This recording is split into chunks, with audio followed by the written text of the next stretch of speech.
ఉమ్మడి తూర్పుగోదావరి జిల్లాలో కరోనా మహమ్మారి మరొకసారి ప్రవేశించింది.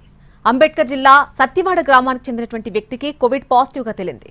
దాంతో కాకినాడ, రాజమండ్రి ప్రభుత్వ హాస్పిటల్స్ లో కోవిడ్ వార్డులు ఏర్పాటు చేశారు.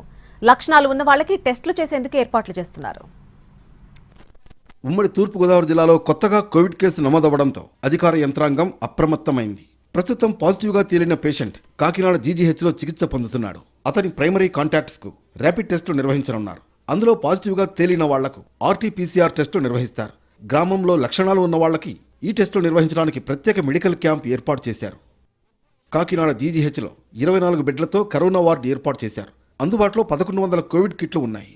ఒక ఐసోలేటెడ్ వార్డు ఉంది. 110 ఆక్సిజన్ కాన్సన్ట్రేటర్లు, 48 సిలిండర్లు, 50 KL కెపాసిటీ గల 3 ఆక్సిజన్ ట్యాంకులు ఉన్నాయి. అవసరమైతే PHCలు, UPHCలలో టెస్టు చేయడానికి ఏర్పాట్లు చేస్తున్నారు. దానికి అనుగుణంగా వైద్య ఆరోగ్య శాఖ అప్రమత్తమైంది.